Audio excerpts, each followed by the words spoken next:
Este podcast é uma produção Reverber.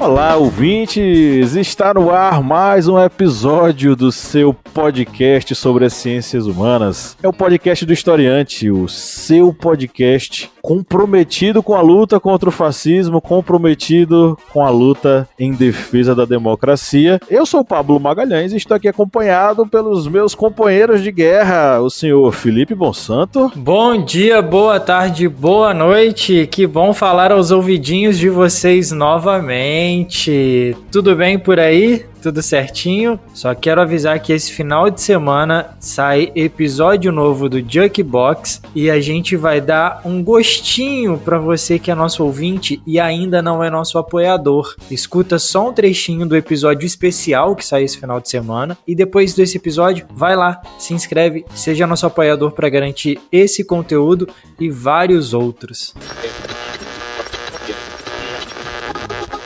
Os Andantes. Sobre esse projeto, hoje a gente vai conversar um pouquinho com o Lucas Galati. Tudo que você imaginar, Caetano, Gal, Maria Bethânia, começava a mergulhar no Gil, começava a mergulhar no mundo, nesse mundo muito novo. E um mundo também da MPB que é considerada a MPB que nem todo mundo ouve, que ela existe, né? É importante deixar bem claro. Que não são só esses grandes nomes, tem muita gente fazendo trabalhos incríveis na música brasileira, e eu acho que pude me apropriar muito desse lugar, assim, de artistas gigantes, e que não ganham, não estão no mainstream, não estão, mas que são verdadeiros poetas, assim, sabe? Então acho que eu sempre cultivei muito esse lugar da música como também uma forma de inspiração, assim, para mim. Foi muitos dos textos que eu escrevo, eu acho que, na realidade, escrever é como se você, para mim, né, particularmente, é como se você entrasse num estado, não é muito um estado presencial, assim, eu fico muito etéreo, assim, eu fico muito, realmente, é um devaneio, quase. É isso aí. O senhor Felipe Bonsanto, não sei se nosso ouvinte atento prestou atenção, mas ele acabou de falar sem eco. Olha que legal. Palmas, muitas palmas. Agora a minha briga com ele é pra ele falar perto do microfone, que ele fica se distanciando e não dá certo. Enfim. Eu fico emocionado com esse negócio aqui na minha frente, entendeu? Pois é, quem acompanhou a gravação, os nossos ouvintes viram o Felipe Bonsanto com o novo microfone dele, gravando lá de Alfenas. E lá da beira do Rio São Francisco, ele que montou um soviete para lutar contra o capitalismo e contra o fascismo, não esqueçam disso, o senhor Kleber Roberto. E aí, pessoal, beleza? Estou aqui me deliciando com um doce de leite com aroma artificial de leite. Não sei se isso é normal, não sei. Kleber Roberto que é um sobrevivente de abelhas, né, Kleber Roberto? Tecnicamente sim, tecnicamente não. É montar estratégia, não ficar perto delas e correr. É isso aí. Hoje é um dia especial porque a gente recebe mais uma vez, nesse nosso humilde programete, nessa nossa humilde residência, um jornalista premiado, um escritor de mão cheia, um especialista em biografias, o grande Mário Magalhães. Oi, Mário. Salve, Pablo e Kleber e Felipe. É um prazer estar com vocês, com o pessoal que nos acompanha. Seja muito bem-vindo de volta ao Historiante e, sem mais delongas, vamos para nossa pauta.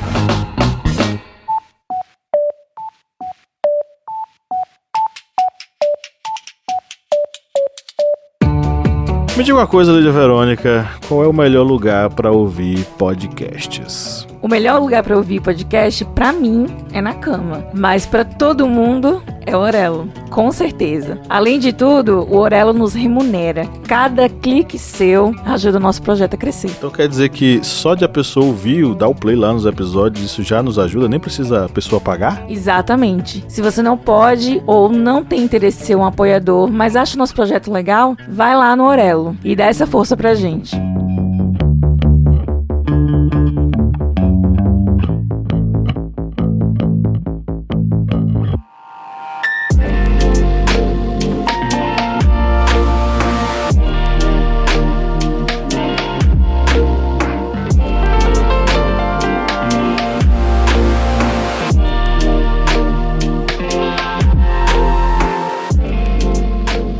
Em 2018 foi um ano bastante conturbado para muita gente, né?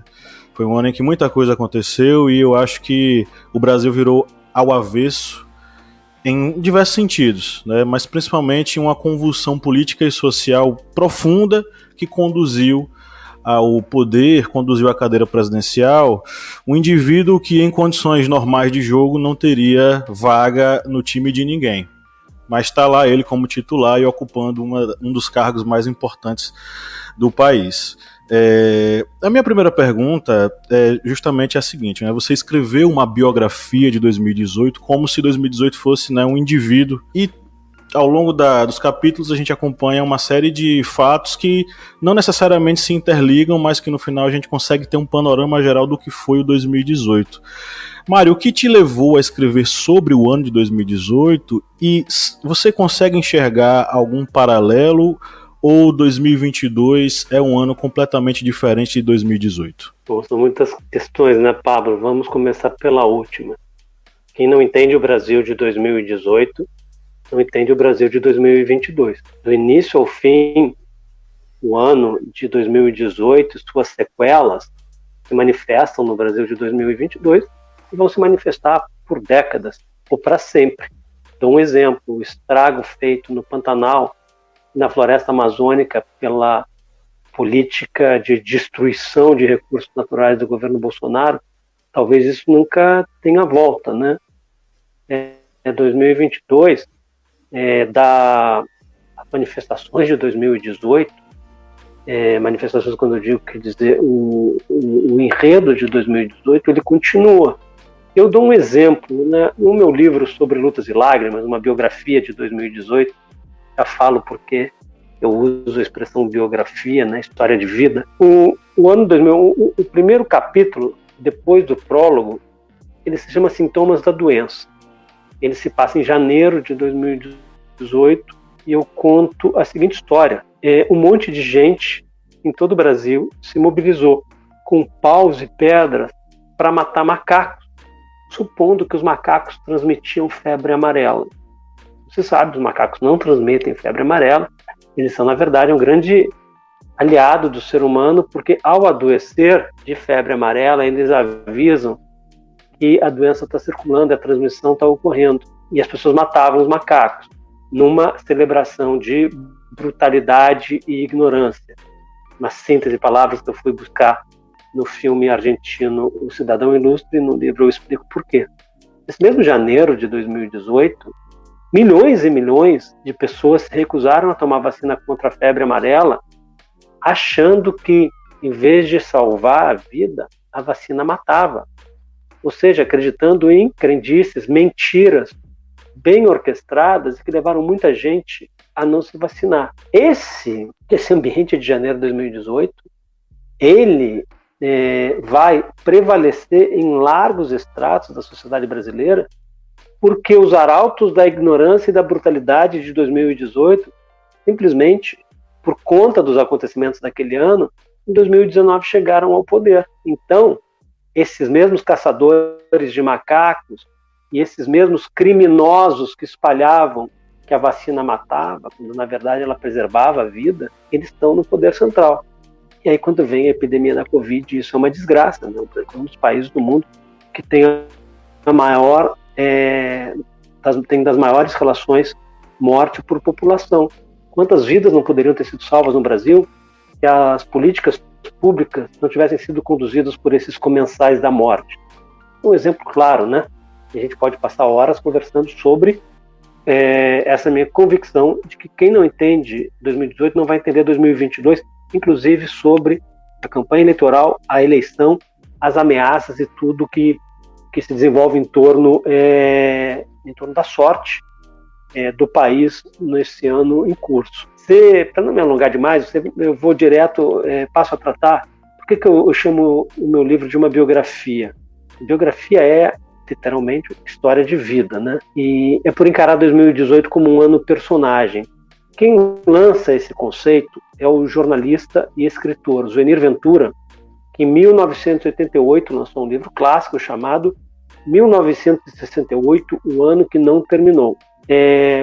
O Zuenir dizia que o tamanho histórico de 1968 foi tal que o ano virou um ano personagem. E é isso, não tenho a menor dúvida que aconteceu e vai acontecer cada vez mais quando nós recapitularmos 2018. É um ano personagem. E é por isso que eu chamo de uma biografia. Um livro que tem, evidentemente, 3 protagonistas. A Marielle Franco, Luiz Inácio Lula da Silva e Jair Bolsonaro.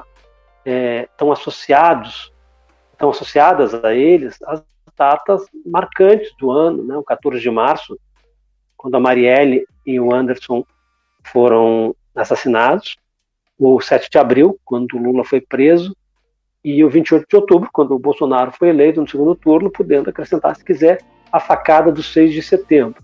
Embora, se vocês quiserem, a gente pode conversar, não foi a facada que decidiu a eleição. Decidiu a eleição foi outra história. O candidato que venceria com o pé nas costas, o Bolsonaro, foi impedido de concorrer. Isso é outro papo. Mas, fundamentalmente, é isso. É 2018, gente. Os estragos de 2018, vamos lá. Quando que vai se reconstruir o patrimônio pelo qual tantas gerações lutaram, que era o do Museu Nacional? Aqui não tem volta, gente. Acabou. Vai ser construir um novo museu, um novo acervo, mas aquilo acabou, gente. Acabou e tem tantas coisas, né? Quando a gente vê hoje tanto feminicídio, violência contra a mulher e é algo vigoroso, né, da cidadania e da civilização. O combate hoje ele é mais ostensivo, ele é mais vigoroso contra essas violências, mas é em 2018 que um candidato a presidente da República disse que feminicídio é mimimi e que por ele não haveria lei do feminicídio. Isso é um estímulo, né, para que quem pratica determinadas ações continue praticando. Então, 2018 não acabou, gente. Última pesquisa da Datafolha, a gente está gravando dia 7 de julho de 2022. A última pesquisa da Datafolha de 2018, com o Lula preso, com o nome do Lula sendo apresentado, né, naquela rodela, naquela cartela para os entrevistados do Datafolha, mostrava o seguinte: o Lula aumentava sensivelmente a diferença dele sobre o Bolsonaro no primeiro turno e disparava no segundo. A minha memória não falha, no meu livro o número está correto. Acho que o Lula abria 17 pontos sobre o Bolsonaro no primeiro turno, caminhando para decidir a fatura sem precisar de uma segunda rodada. O último Datafolha agora de 2022, divulgado na semana passada, a diferença era de 19 pontos. 2022 é muito parecido com 2018, inclusive nas ameaças de um determinado candidato, que então era um deputado federal, hoje é o presidente da República, as ameaças reiteradas de não respeitar a soberania do voto popular, empregando uma série de argumentos. Hoje eu estava vendo, curiosamente, vi uma reportagem comparando as táticas e argumentos do Bolsonaro com o Donald Trump. Eu abro um capítulo sobre lutas e lágrimas com isso. Ele, em 2018, já usou todos esses estratagemas, né, de desacreditar o voto, para, no caso de derrota, poder virar a mesa, né, num golpe que o Bolsonaro prega explicitamente desde a década de 90 e existencialmente desde sempre, né, porque ele é uma viúva da ditadura parida em 1964, que vigorou até em 1964 e que vigorou até 1985. Você acredita que esse discurso, que em 2018 foi tão vitorioso, ele teria algum eco dessa forma, ou nesse ano, ou ele não teria como não sairia como vencedor em 2022. Em resumo, né? Será que a sociedade em 2022 está mais preparada para esse tipo de discurso do que em 2018? Ela foi pega de assalto, por exemplo, em 2018? É o seguinte, a questão fundamental é que o Bolsonaro, há vários motivos, né, razões que explicam o triunfo eleitoral do Bolsonaro em 2018, e eu trato deles no livro, embora o meu livro não seja um ensaio político. Ele até tem passagens ensaísticas, de crônica, de artigo, ou seja, né, de opinião, e também tem muita reportagem no livro. Ele é uma combinação de gêneros jornalísticos, eventualmente literários, mas de não ficção, claro, não tem nada inventado. Eu trato desses motivos todos. Só que o motivo fundamental, motivo decisivo, foi que deixaram fora do jogo o jogador que ia vencer. Esse é o motivo. Porque se não se entender isso sobre 2018, vai se começar a mitificar uma série de ideias. Por exemplo, de que o Bolsonaro e as ideias em torno dele eram maioria na população brasileira. Não eram. Se o Lula tivesse concorrido, o Lula teria vencido. Só que era muito mais fácil difundir mentiras sobre um determinado candidato, o Haddad, que iria introduzir mamadeiras, né, com bico em formato peniano nas escolas. Em relação ao Lula, isso não pega, né? Tem que ser inventadas novas mentiras. Nem entro no mérito sobre o que seria melhor para o país. É uma questão bem objetiva, gente. E quem diz, o Datafolha é isso, o Datafolha é aquilo. O Datafolha é um instituto que, na noite de 27 de outubro de 2018, nos disse o seguinte: amanhã, em votos válidos, o Bolsonaro vai fazer 55% e o Haddad 45%. Acertou na mosca.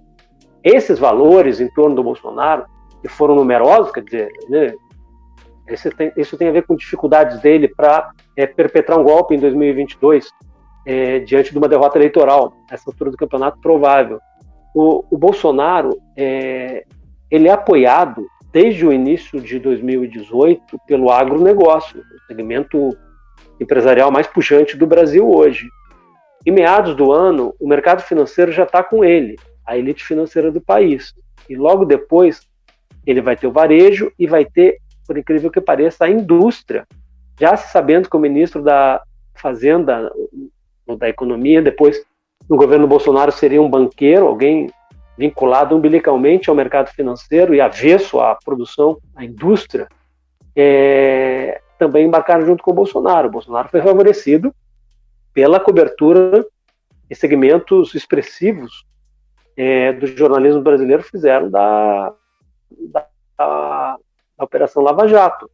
O Bolsonaro teve a respaldá-lo segmentos decisivos do judiciário brasileiro, como eu conto em pormenores, né, no livro, vai atravessando o livro com esses elementos. Teve a atitude do jornalismo e do judiciário permitiram com que estamentos militares, quer dizer, da cúpula militar das Forças Armadas, voltassem a interferir na vida política como não ocorria desde o fim da ditadura, em 1975. Tudo isso esse ano é mais complicado para o Bolsonaro, por mais que ele reafirme uma série de valores. Por exemplo, o Bolsonaro, gente, em 2018, eu reconstituo isso no livro, ele não diz que vai piorar a condição de vida das pessoas. Ele não diz que o trabalho vai ficar, que ele vai promover a informalidade e a precarização do trabalho. Ele não fala isso. Ele não fala que a renda do trabalhador vai ser... a renda do trabalhador vai ser aviltada e vai cair a renda média do trabalho. Ele não fala isso. Esse ano o discurso dele é muito mais complicado para ele, do ponto de vista dele, porque essas coisas aconteceram. Então, 2022 é a continuação de 2018, só que tem, entre outras coisas, um complicador para o Bolsonaro, o maior complicador, é que ele vai ter que competir eleitoralmente com o cidadão que o venceria 4 anos atrás, e que no momento que a gente está gravando, está fazendo um comício aqui no Rio, e é o ex-presidente Lula. Então, de qualquer forma, aqueles valores do Bolsonaro continuam a ter influência.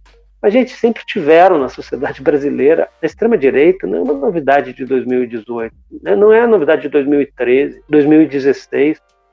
Eu conto, eu conto com pormenores no livro, porque é o seguinte, sendo em 2018 o livro, 50 anos de 68, eu vou e volto muito no tempo, e 2018 é um ano tão maluco que eu tenho que voltar mais no tempo.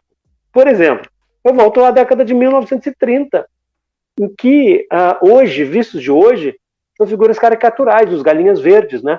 Os militantes do integralismo, não? Os nazifascistas brasileiros, inspirados sobretudo pelo fascismo italiano do Mussolini.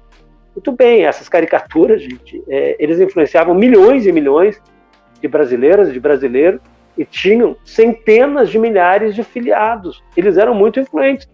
Em 2018 eles voltaram, quer dizer, a historiografia dava-nos pelo menos como autores de ações diretas, como personagens já mortos na história, né, de estudo. Em 2018 eles voltaram a atacar. Aqui perto de onde eu estou falando, eles afanaram bandeiras antifascistas num campus da Unirio, Universidade Federal do Estado do Rio de Janeiro, na Rua Voluntários da Pátria, e fizeram uma cerimônia para queimar as bandeiras, que eles depois eles filmaram e fizeram circular nas redes. Era uma cerimônia tipo Ku Klux Klan. Esses mesmos sujeitos, alguns deles, meses mais tarde, atacaram a bomba aqui perto também, a sede do Porta dos Fundos, no Maitá, bairro do Maitá. Então, isso já existia, gente, desde sempre.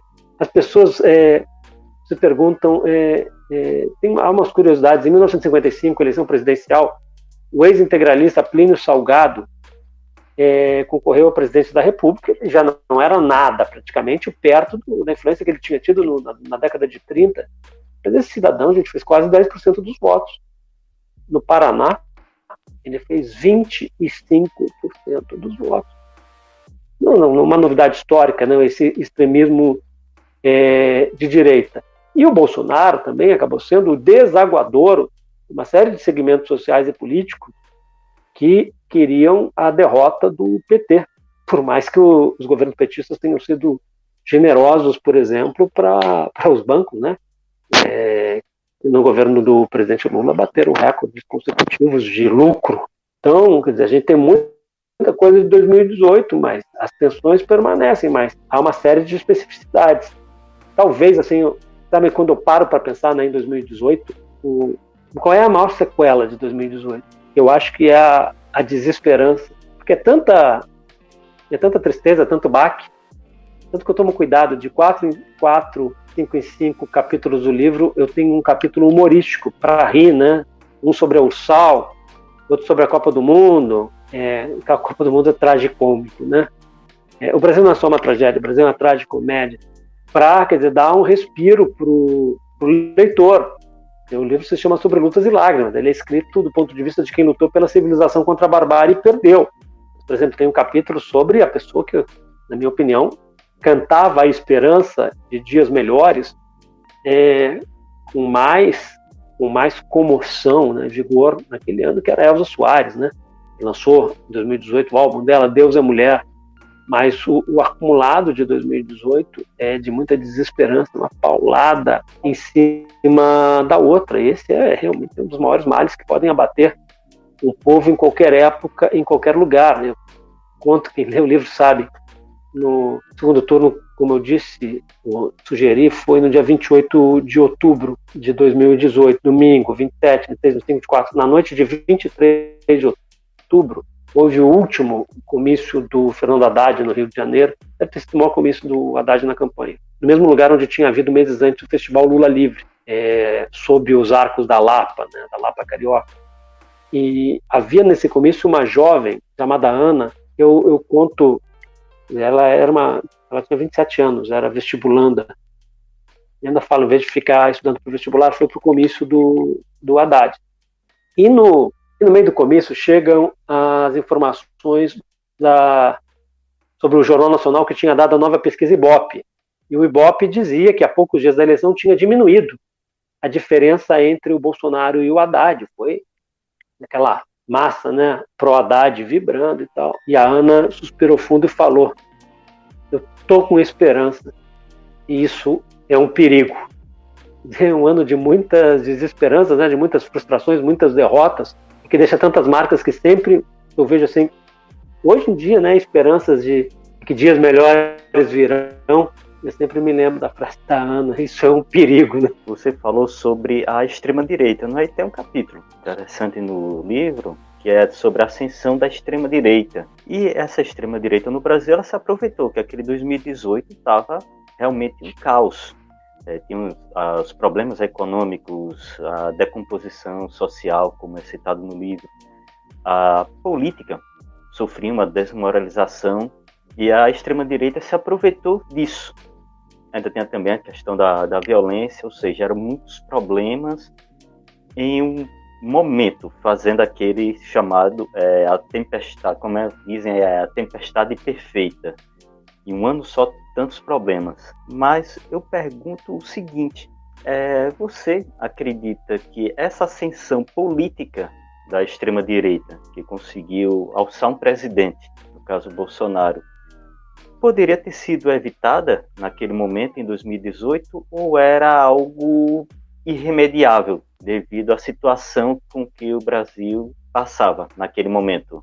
O Kleber, lembrando, né, o Brasil em 2018 era governado por um presidente que ocupava a função na condição de usurpador. Ele não tinha voto para ser presidente da República, o Michel Temer, que se tornou presidente quando houve em 2016 a deposição da presidente constitucional Dilma Rousseff, no balanço sincero da história, quando houve o golpe de Estado de 2016. E esse presidente que promoveu o amplo rebaixamento das condições de vida dos brasileiros, inclusive mudando drasticamente a legislação, conquistas, né, fruto de décadas e décadas, quase um século de lutas no Brasil, ele votou no Bolsonaro para presidente. Nunca é demais lembrar, a esmagadora maioria das pessoas não sabia disso, que o Temer ia votar, e votou, né, no Bolsonaro.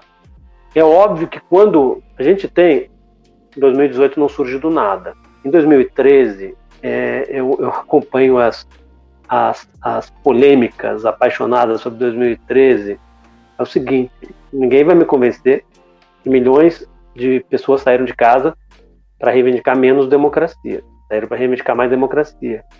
Tem um fato real, a extrema-direita mais intolerante voltou às ruas depois de muito tempo. Mesmo assim, em 2014, a presidente Dilma se reelegeu contra o candidato Aécio Neves, que na primeira semana depois da eleição proclama não aceitar o resultado, vai para a Justiça Eleitoral e alimenta o movimento golpista que vai resultar em 2016. E também nos primeiros dias depois da vitória, a Dilma resolve que o novo ministro da Fazenda dela vai ser alguém que representava, né, Joaquim Levy, o pensamento econômico do candidato derrotado, do Aécio Neves. A maioria de cidadãs e cidadãos tinha votado na Dilma contra aquela política econômica que favorece os mais ricos em detrimento dos mais pobres, e ela escolheu um representante da política derrotada na eleição. Isso tem muito a ver com as dificuldades que ela teve e do apoio limitadíssimo, ou limitado, que ela acabou tendo popular para resistir ao golpismo que reuniu segmentos muito amplos com poder, né, no país. Aí, com 2016, a gente tem a Dilma afastada, o cerco aumenta, porque a Operação Lava Jato tinha como um dos objetivos centrais, não era uma operação contra a corrupção, assim, ela se propagandeava, ela era uma operação político-partidária cuja principal consequência foi levar um extremista de direita à presidência da República. Isso era a Operação Lava Jato.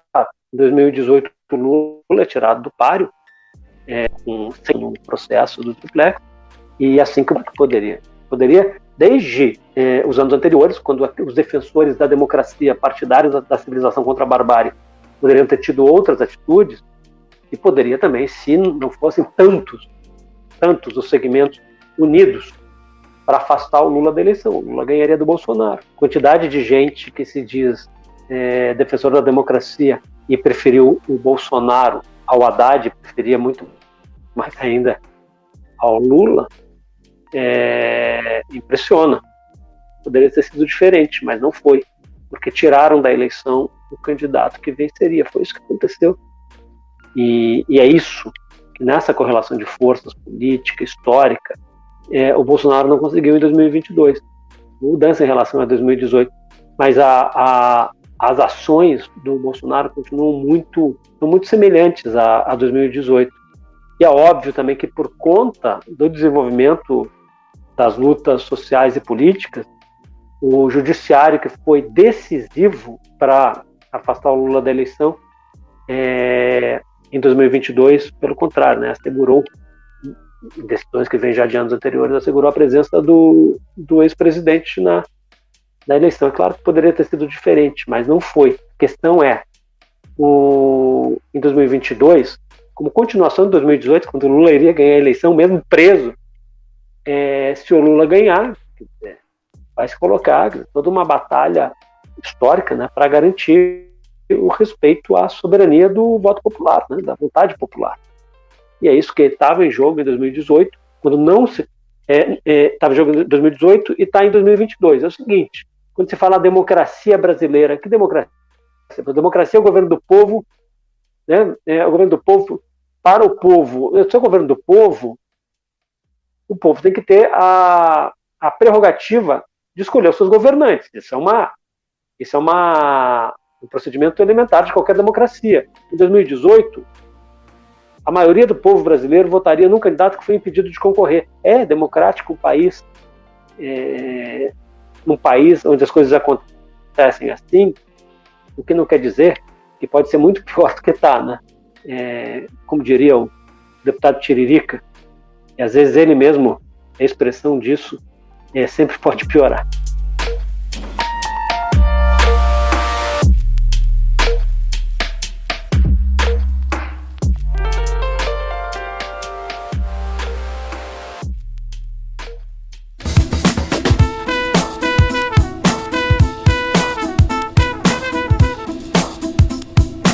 Bom, quem curte e acompanha o Historiante pode nos ajudar a manter o projeto, não é mesmo, seu Kleber? Isso mesmo. Você pode ajudar o Historiante de uma forma bem fácil. E faz como? Vai lá no nosso Apoia-se. O link é apoia.se/historiante. E além de estar contribuindo com o Portal Historiante, você também vai ter uma série de vantagens, como fazer parte do nosso grupo secreto no Facebook, fazer parte também do sorteio mensal de livros. Olha só quantas vantagens para você. E tudo isso a partir, olha só, de R$4, que não dá nem para pagar meio litro de gasolina nesse ano agora de 2022. É tão pouco para você, mas é muito aqui para o Historiante. Vá lá no nosso Apoia-se e contribua. É isso aí, o link tá na descrição desse episódio.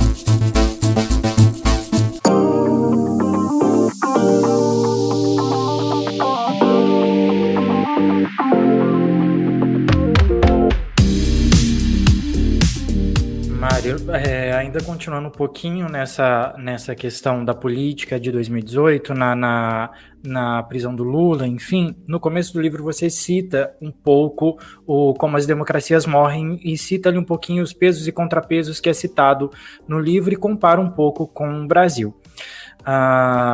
Você falou agora há pouco sobre a democracia, que não houve, né, teve sérios problemas ali para a eleição de 2018. Trazendo para 2020, você acha que a nossa democracia ainda está mais ameaçada com os ataques que a gente tem recebido do presidente, com declarações golpistas? Até o ministro Edson Fachin soltou uma nota agora à tarde falando que é perigoso a gente ter algo pior ao que aconteceu no Capitólio? Eu acho bom, né? Eu gosto de ouvir o ministro Edson Fachin falando isso, porque em 2018 o ministro Edson Fachin, suas decisões contribuíram para afastar o candidato predileto da população brasileira, que foi condenado no processo, qual ele não teve direito a uma defesa plena. E como estava claro, desde janeiro de 2018, quando houve a votação, o processo do triplex no Tribunal Regional Federal da 4ª Região, em Porto Alegre, estava claro que ele não tinha direito à defesa plena, não tinha direito a condições justas, e o ministro Edson Fachin foi um dos responsáveis por suas decisões, pelo que acabou acontecendo. Fico muito feliz quando eu ouço o ministro falando isso. Vamos lá. É o meu mantra, né? Quem não entende o Brasil de 2018 não entende o Brasil de 2022. É o seguinte, a gente, em 2022, é uma continuidade de 2018. Vamos lá. Começo. Democracia. quem governa o Brasil hoje, o Brasil de 2022, é governado por um homem que não representa a vontade da maioria da população. O Brasil de 2022 continua a ser um dos 10 países do mundo com maior desigualdade de renda. O Brasil de 2022 continua a ser um dos países em que se manifesta da maneira mais obscena a herança da escravidão, que só foi abolida formalmente no Brasil em maio de 1878. O Brasil foi o último país do chamado Ocidente a abolir formalmente a escravidão. Quer dizer, não é melhor nem pior, quer dizer, é uma desgraça. Quer dizer, que vai se ampliando porque já são 3 anos e meio de governo Bolsonaro. E quem quis ver em 2018 viu o que aconteceria. Então, o Brasil hoje é um país pior que o de 2018. Agora, talvez, do ponto de vista de esperança, que as coisas melhorem, o país de julho de 2022 não é o país de novembro e dezembro de 2018. Né? E isso eu estou falando de quem defende os valores da civilização contra a barbárie.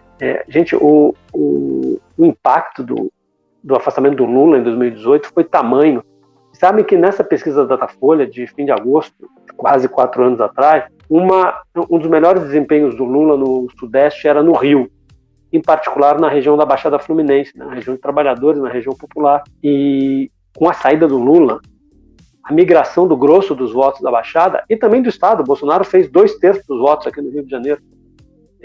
A migração não foi para candidatos que estavam no meio do caminho, Haddad, Ciro, o Alckmin, ou um candidato do Rio, Cabo Daciolo, não, direto para o Bolsonaro, para o extremismo mais virulento. Foi o que aconteceu. Agora é gozado, né? Contar uma historinha. Parte dos capítulos do meu livro foram publicados, todos foram escritos a quente, com exceção quando o livro conta semana a semana, os capítulos foram escritos naquelas semanas, ou seja, foram escritos a quente enquanto os acontecimentos ocorriam, com exceção do prefácio, que foi escrito em janeiro, iníciozinho de fevereiro de 2019. E em 2018 eu publiquei esse capítulo, que se refere a mais capítulos sobre a extrema-direita, né? Um deles se chama A Porrada do Neonazista, outro se chama Projetinho de Hitler Tropical, que é uma frase do então candidato, e bom, agora de novo candidato, mas bem mais fraco, Cristiano Ciro Gomes. Eu abri o capítulo, publicado então como uma coluna minha semanal no Intercept Brasil, eu abri citando o livro, na pandemia, foi lançada uma série baseada no livro Complô contra a América, do Philip Roth, que é uma ficção supondo que os Estados Unidos, no início dos anos 40, o Lindbergh, o aviador, que era pró-eixo, né, era nazistoide, tivesse concorrido, vencido a eleição americana, e os americanos tivessem, enquanto a guerra se desenvolvesse na Europa, os americanos não estivessem aliados aos ingleses, aos soviéticos. É um livro assustador, Complô contra a América. E eu abri assim. Só depois eu li o livro Como as Democracias Morrem, de 2 professores de Harvard. E eles abrem ou o livro ou o capítulo com o mesmo Complô contra a América. Aí eu, falei, caramba. Aí no livro eu dou um acréscimozinho rápido, só dizendo, na introdução, mas sei lá, eu digo, quando eu escrevi, eu não tinha lido ainda o Como as Democracias Morrem, porque esse livro do Philip Roth, ele é tão impressionante, ele é tão desesperador, ele dá uma angústia tal, só que como eu escrevi no livro, né, escrevi em 2018, e essa situação continua a existir, a realidade é muito mais assustadora, né? Como dizia o Belchior, né, ao vivo é muito pior. Não citei o ao vivo é muito pior no livro, mas estou lembrando agora. Então, é tudo muito... A gente continua a viver aquilo, né? É curioso como é uma coisa dos povos, das pessoas, a tendência a naturalizar certas coisas, né? Mesmo os absurdos, né?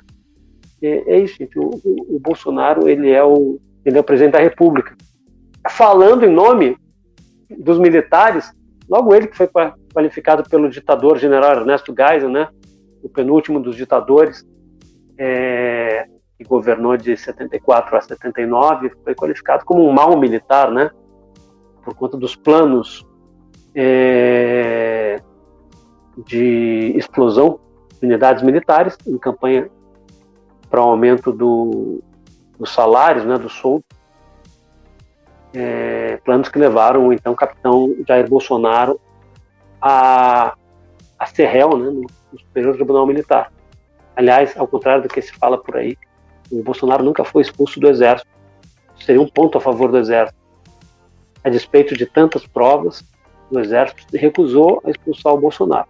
Se quiser entender melhor, eu conto em Sobre Lutas e Lágrimas. Eu li 2 vezes o processo do Bolsonaro no STM na íntegra, para poder entender exatamente o que aconteceu. Ele toma a iniciativa de se desligar do Exército semanas depois de ter sido eleito vereador no Rio em 1988. Quando você falou dos personagens principais do livro, você colocou a Marielle, o Lula e o Bolsonaro, né? A minha pergunta é sobre os personagens coadjuvantes, em especial os militares. Eles já rondam o poder em 2018, eles já tentam, né, não sei se a palavra são tentam, acho que eles conseguem de fato entrar na política já naquele momento. Mas como é que você vê a evolução desses personagens coadjuvantes do livro? Que como os militares o são, né? Como é que você vê essa evolução do personagem, vamos dizer assim, né? Se hoje eles já estão tão associados ao poder e tão, né, amarrados a esse poder, a tal ponto em que esse golpe ele seja tão claro e tão evidente ou não. São coadjuvantes, talvez coprotagonistas dos militares, né? Digamos assim, no segmento em torno do Bolsonaro. Um dos primeiros capítulos do livro se chama A Volta dos Militares, porque o Temer decretou uma intervenção, né, na segurança pública do Rio de Janeiro, vieram para cá os militares, assumindo funções que não são previstas regularmente, legalmente para eles, e exercitando, quer dizer, o poder e ensaiando a tomada progressiva de nacos do aparato de Estado. Em 2017 ainda, e vai se expandindo em 2018, a sacramentação do chefe do maior campo de concentração da história da ditadura, o Destacamento de Operações de Informações do 2º Exército de São Paulo, de 1970 a 74, o então Major Carlos Alberto Brilhante Ustra, torturador, declarado torturador pela justiça brasileira, não condenado. Esse é o país da impunidade, uma ação civil declaratória. O maior centro de tortura, de execução e de desaparecimento forçado, né, de inimigos, de adversários, de oposicionistas. Durante a ditadura, quem comandou foi o Ustra. E em 2018, os militares vão transformando o Ustra, quer dizer, num ídolo. Ele já era de pequenos círculos militares, né, mais cais, e vai ganhando peso, né, desde os discursos do general Mourão, né, general golpista. Ele teve na noite de 7 de setembro na Globo News, falando em autogolpe, né, a legitimidade de autogolpe. A gente teve generais que vieram para o Rio na intervenção, como Braga Neto, que hoje é um dos principais assessores militares do Bolsonaro. De lá para cá, muitos generais que o apoiaram, ele humilhou, né, e enxotou, né, o exército, como se fossem cachorros sarnentos. E durante todo o ano, os militares vão operar. A gente não se esquece que na semana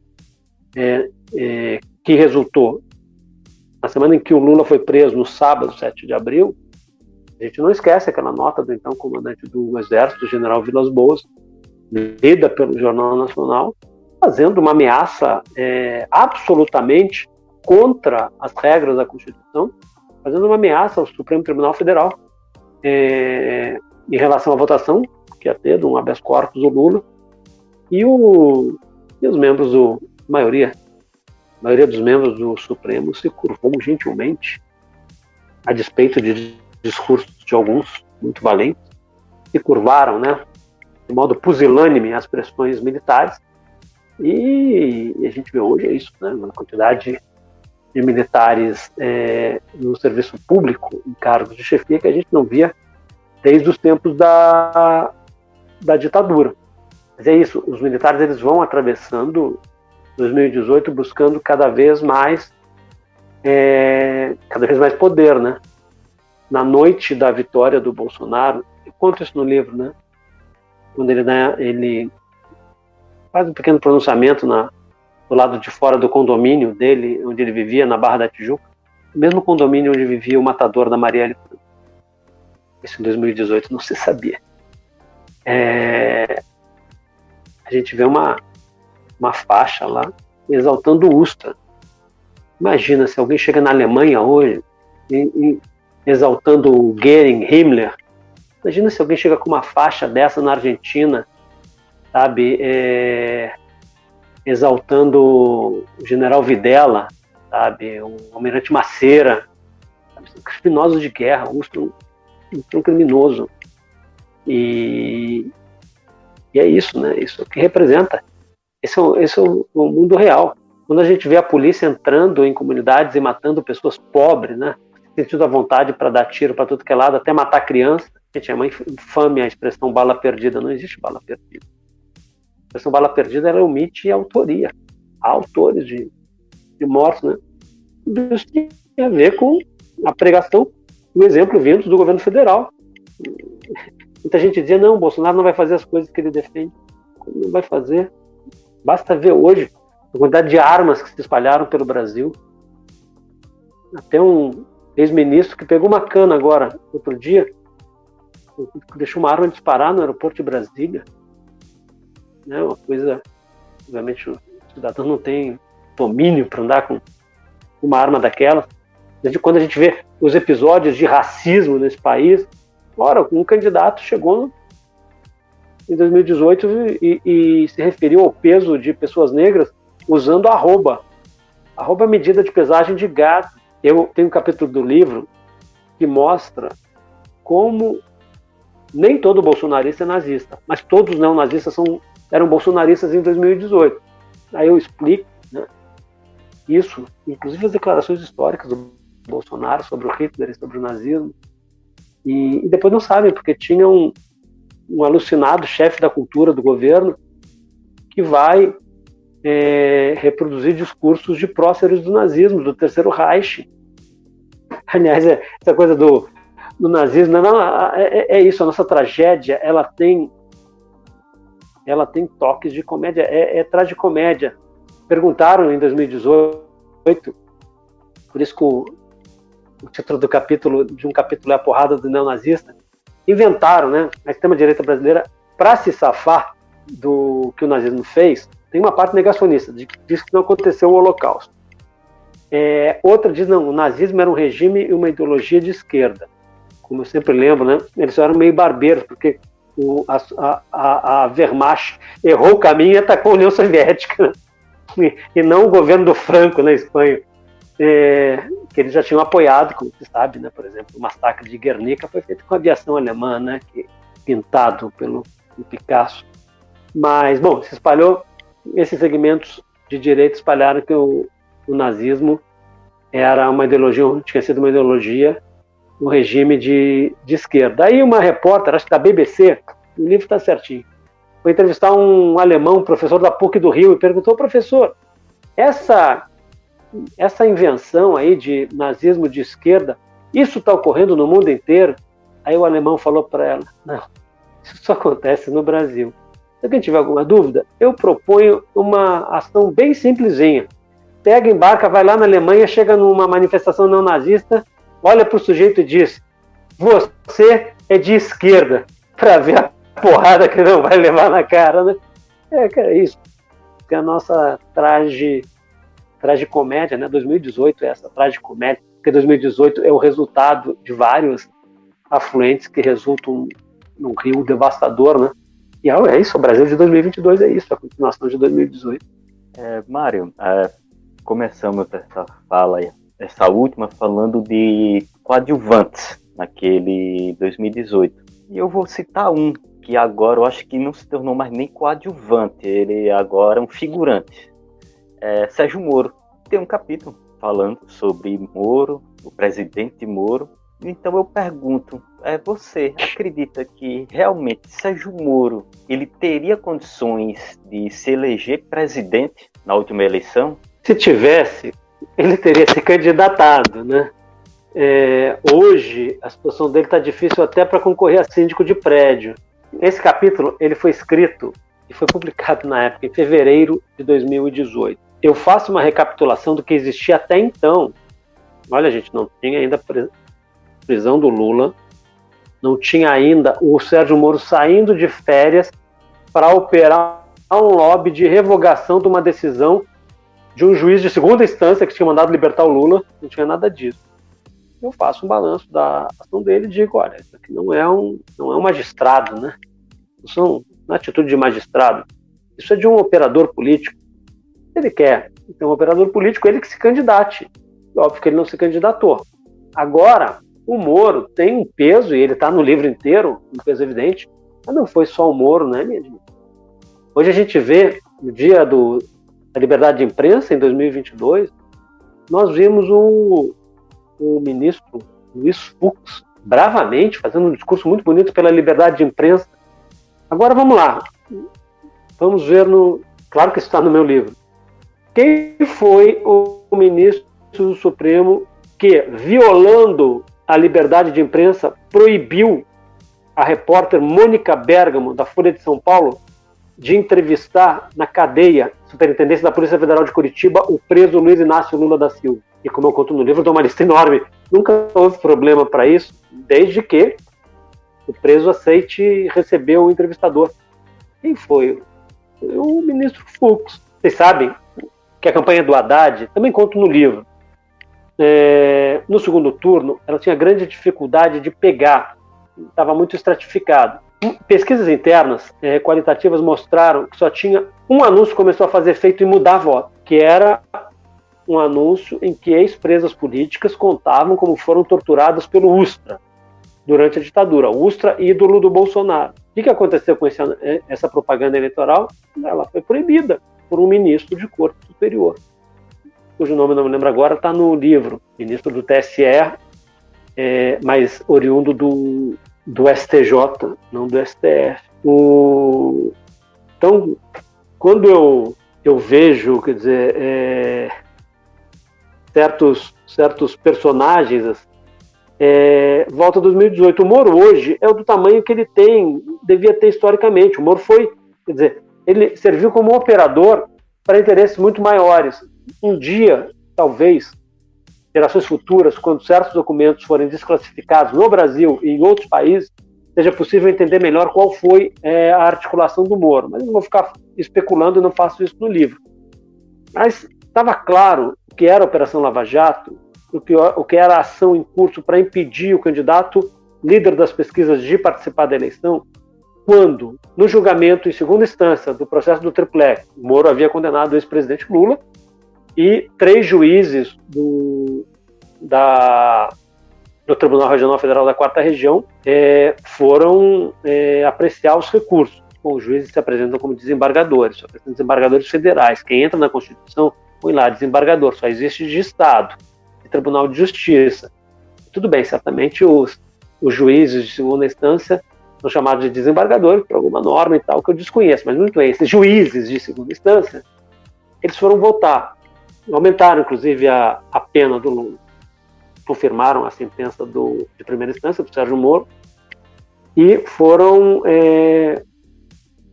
e aumentaram a pena. Um deles disse o seguinte, é mais ou menos o que eu estou dizendo aqui no livro, eu conto entre aspas. Estou falando, gente, de janeiro de 2018. Quem quis ver, viu. Ele falou o seguinte, se é réu, é porque alguma coisa aprontou. Isso simplesmente rasgou a Constituição, que assegura, pelo menos no papel, né, deveria assegurar a presunção de inocência.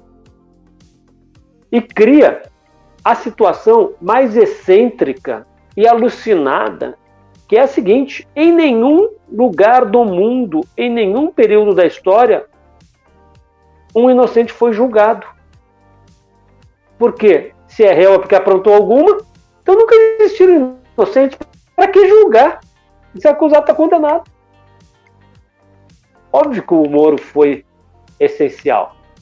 Mas quem promoveu o Moro? E o papel do jornalismo brasileiro, numa das quadras mais infelizes da nossa história, eu falo como jornalista, não foi jornalismo que foi feito em relação à Operação Lava Jato, foi propaganda. O jornalismo exige senso crítico. O jornalismo simplesmente reproduziu acriticamente todas as versões da Operação Lava Jato. Por isso depois ficou tão chato para alguns quando certos diálogos foram mencionados, né?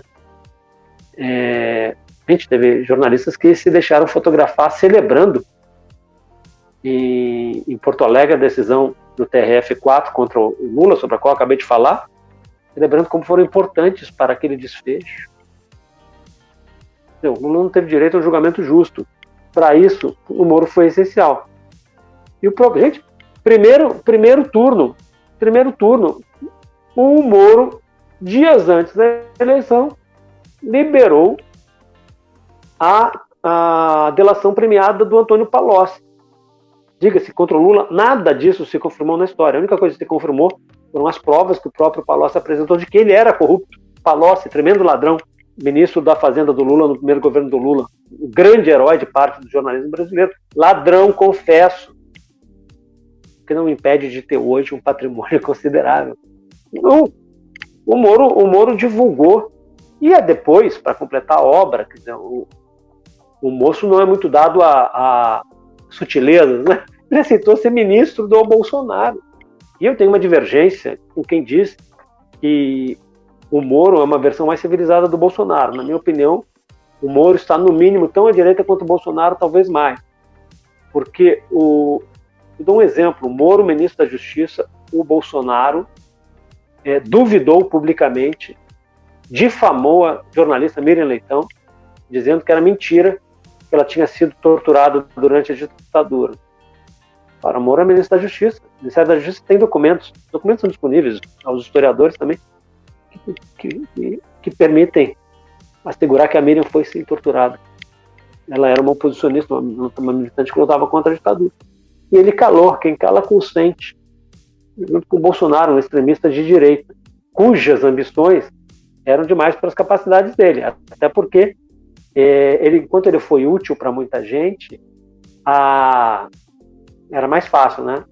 Quando ele começa a ter que concorrer com os seus padrinhos, até o Álvaro Dias está disputando uma vaga no Senado com ele. Nem o Álvaro Dias está mais com o Moro, né? Mas é isso, o Moro é bem um personagem dessa tragédia, né? A gente aqui em 2022 falando de um personagem, né? Um nanico histórico, né? De uma ignorância assim, equina, e a gente está falando do Moro. Mas é isso, ele fez parte de uma grande joint venture, de um grande consórcio golpista em 2016 e que em 2018 foi fundamental para impedir que concorresse o candidato que teria vencido o Bolsonaro. Mário, eu queria muito agradecer sua presença aqui. Eu e meus colegas, eu acho que a gente tá muito honrado de receber você aqui. A gente aprendeu bastante hoje com isso. E eu queria fazer uma última pergunta. Você até comentou que os textos você escreveu ali naquele momento que estava acontecendo, muita coisa que você estava vivendo ali. 4 anos depois, uma biografia, você olhando para trás, você incluiria mais alguma coisa naquela biografia? Por exemplo, alguma coisa sobre o Sérgio Moro, igual você falou? O que você faz? O que você incluiria? Ou não incluiria nada? Não, vamos lá. O Sérgio Moro, ele é uma figura onipresente no livro. Do início ao fim do livro, o Sérgio Moro está presente. E eu não poderia incluir, uma biografia de 2018, eu não poderia incluir fatos que ocorreram posteriormente. Mas, por exemplo, a identificação dos assassinos, por exemplo, da Marielle, tudo que você tinha em 2018 está lá. Os vínculos com as milícias, né?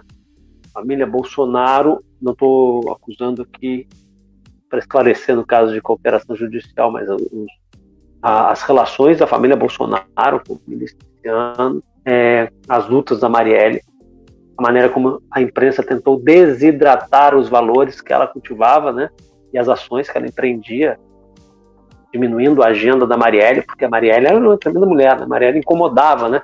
Ela tinha isso de, numa mulher só, né, representar tanta coisa. Então, quer dizer, no caso do Moro, o que tinha para contar era aquilo. Só que é o seguinte, qual é a grande diferença do meu livro sobre 2018 do livro do Zuenir sobre 1968, além do talento inigualável dele? O Zuenir escreveu o livro dele 20 anos depois dos acontecimentos vividos. Eu escrevi a quem? O que o Zuenir ganhou?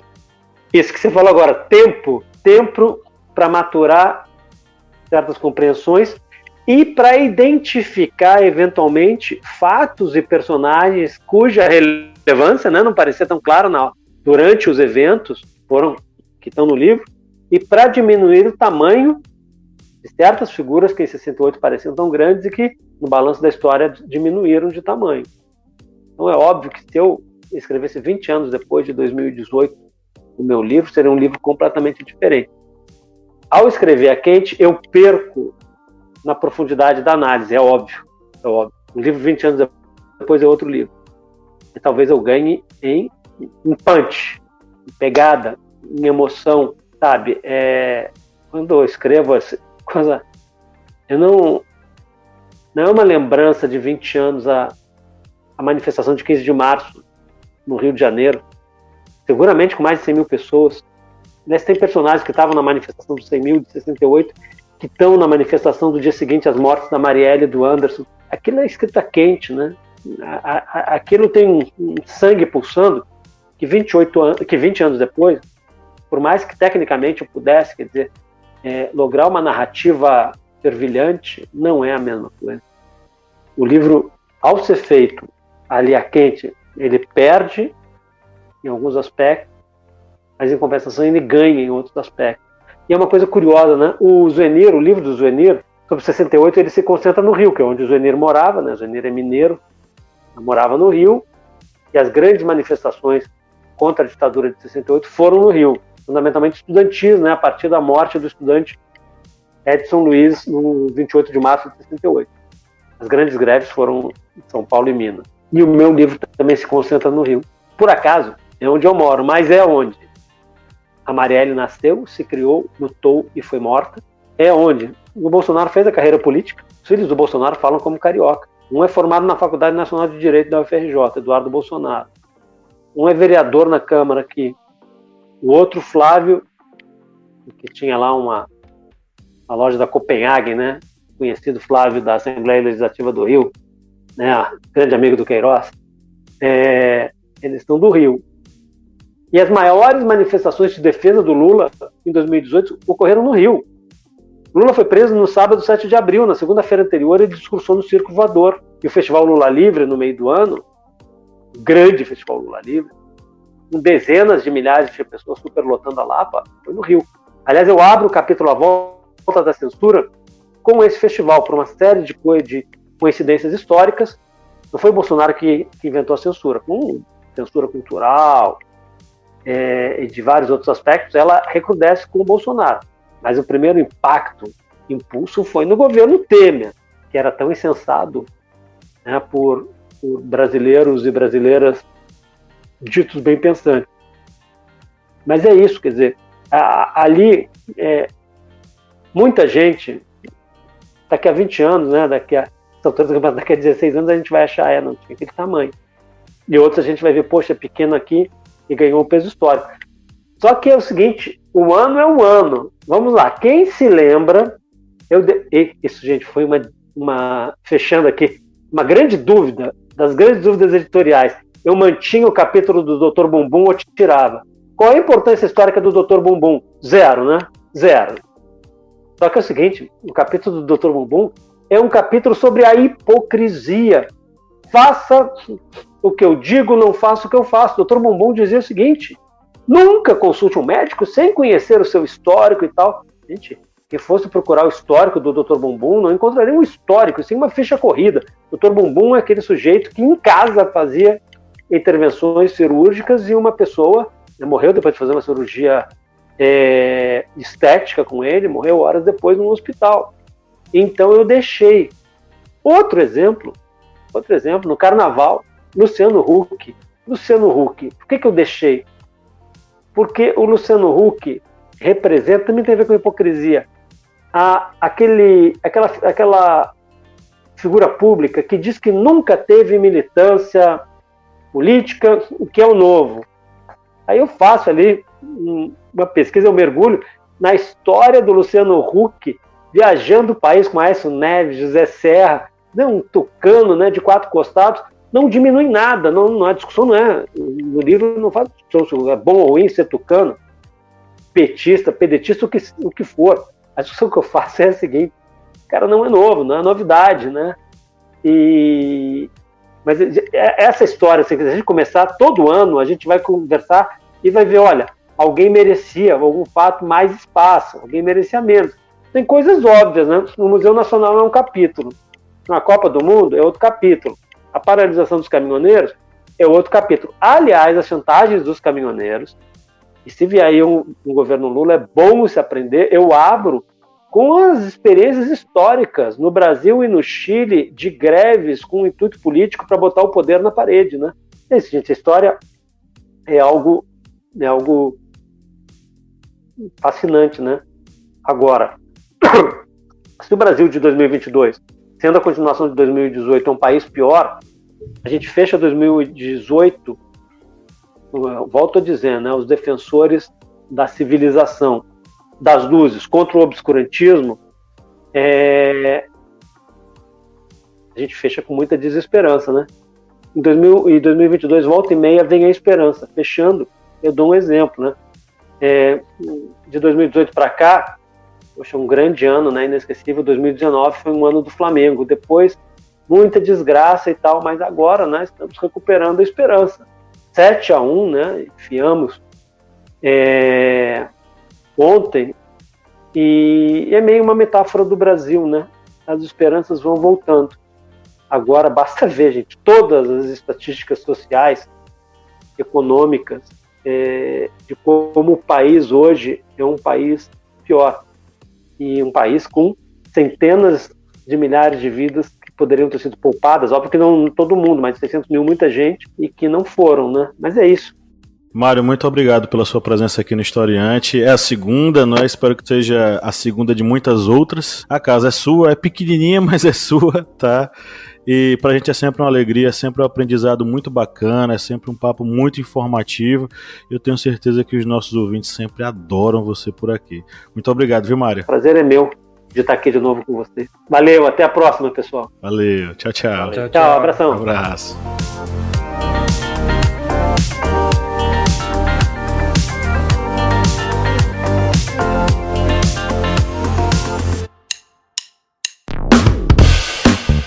Você que é nosso ouvinte, que acompanha esse podcast a cada semana e adora ouvir os nossos papos, que tal a gente fortalecer os nossos laços de amizade? É simples demais e nem precisa pausar o episódio, né, Felipe? Exatamente, Paulo. Se você está ouvindo a gente agora, seja no Spotify ou seja na Apple Podcast, pra gente ficar mais íntimo, pra gente falar cada vez mais ao seu ouvidinho, você faz o seguinte agora. Enquanto tá ouvindo a gente, vai lá, avalia a gente no seu aplicativo de áudio. Vai lá no Spotify, dá 5 estrelas pra gente. Vai lá no Apple Podcasts, dá 5 estrelas pra gente. Isso fortalece o nosso relacionamento e você fica cada vez mais perto da gente. Faz isso pra gente, dá essa moral lá agora.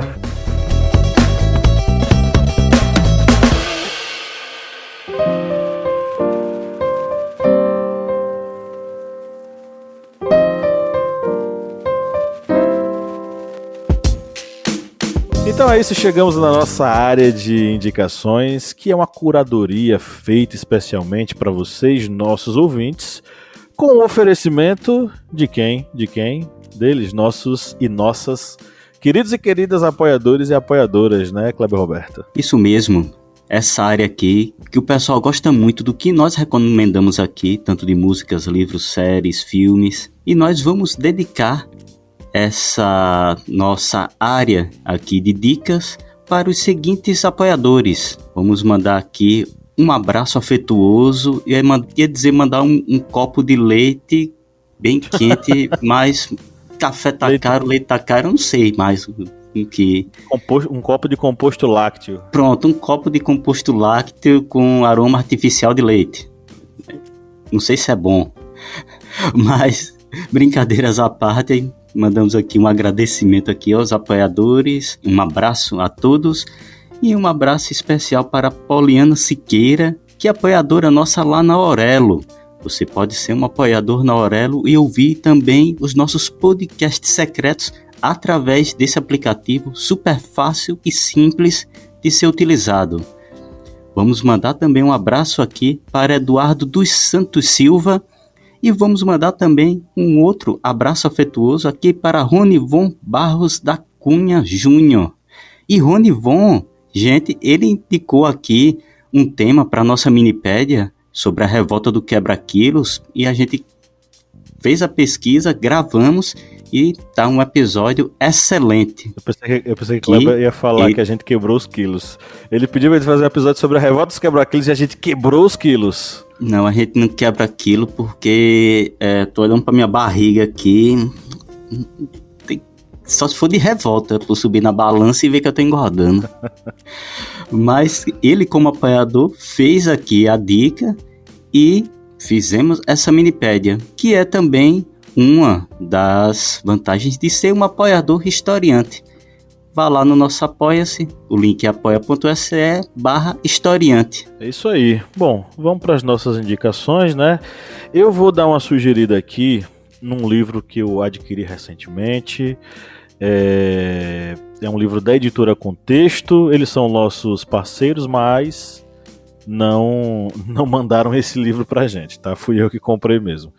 Se chama América Latina versus Estados Unidos, uma relação turbulenta, escrito pelo Joseph Tuchin. Né? Acho que eu estou falando o nome dele certo. É um livro interessante que, enfim, feito pelo Joseph, né, que é historiador especialista em América Latina, doutor pela Harvard e professor de Yale, né? Ele pontua de forma assim muito, muito interessante essa relação estabelecida entre os Estados Unidos e a América Latina a partir de uma perspectiva geográfica, histórica e geopolítica, né? Então, eu acho que eu gosto mais desse do que das Veias Abertas da América Latina, apesar de As Veias Abertas da América Latina ser um clássico, mas um clássico que apresenta uma série de problemas do ponto de vista da interpretação histórica sobre as fontes.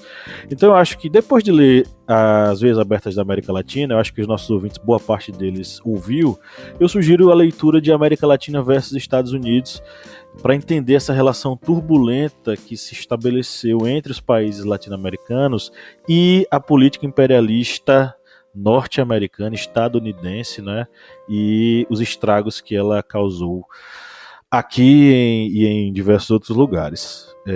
E para a nossa playlist, eu acho que hoje é dia de escutar alguma coisa sobre o Brasil. Então a minha indicação é uma indicação clássica do rock nacional, que é Brasil, cantado por Cazuza.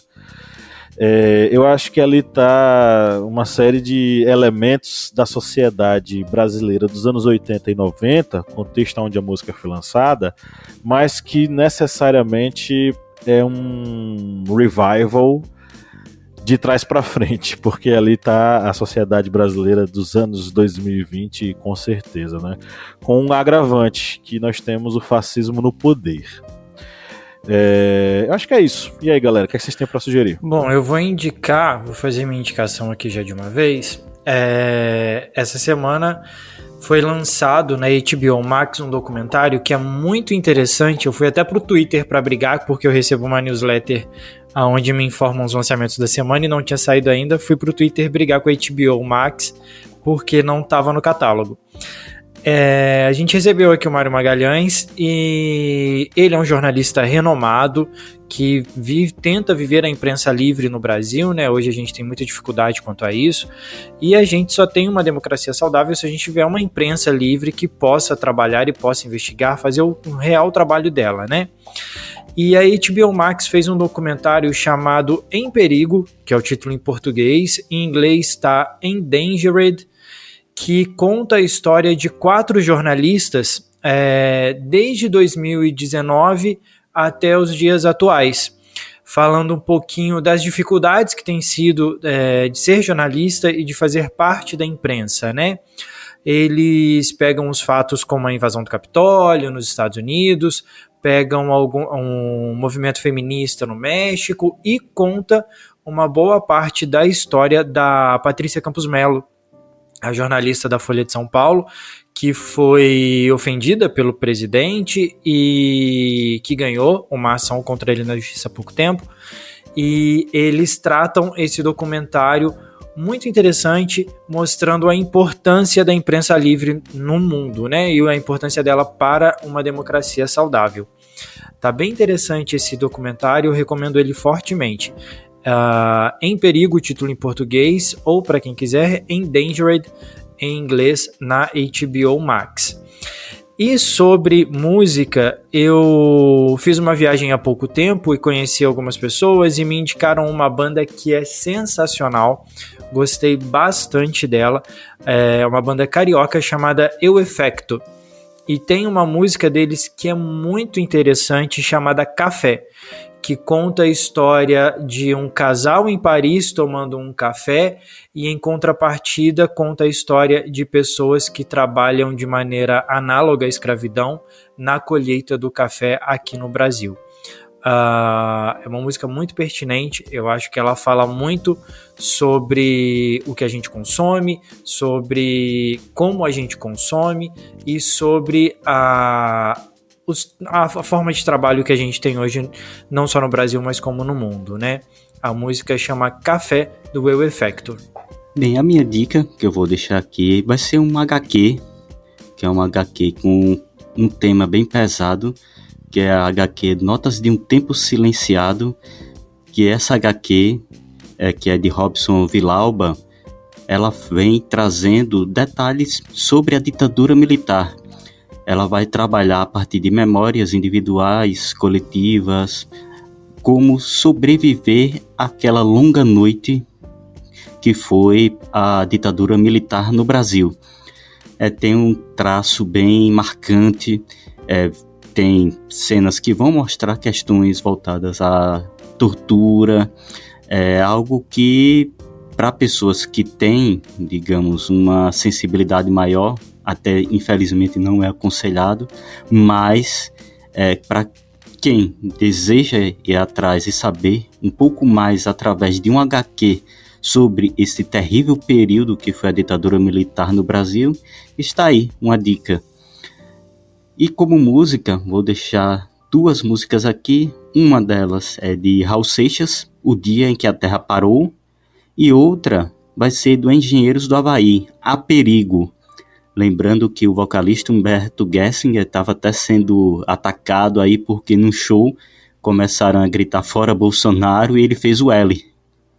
E aí, já sabem, né, nas redes sociais dele começou a ter a enxurrada de gente que diz que não se pode misturar música e política. Eu não sei em que mundo esse pessoal vive. No mundo maravilhoso dos bolsominions, né? Que isso acontece. Só pode. Então, eu pensei que o Humberto Gessinger era aqueles caras que ficavam em cima do muro. Cara, sabe? Na hora que o Kleber começou a falar, eu ainda fiquei com medo dele falar do que ele apoiava o Bolsonaro. Me deu até um aperto no coração. Ou que fosse humorista. Mas ele fez isso. Ele botou o L, na hora que mostrou o L, já começou os ataques. Tá misturando música com política. Música é coisa suja. Não pode misturar as duas coisas. Eu acho que a pessoa nunca ouviu Engenheiros do Havaí, então, né? É capaz. É capaz. Então é isso. Chegamos ao final da nossa gravação. Foi um prazer enorme estar aqui com vocês. E que bom que você nos ouviu até agora, porque é pra você que a gente faz esse episódio, tá? Um grande abraço e vamos dar o nosso tchau coletivo. 1, 2, 3. Tchau! Tchau!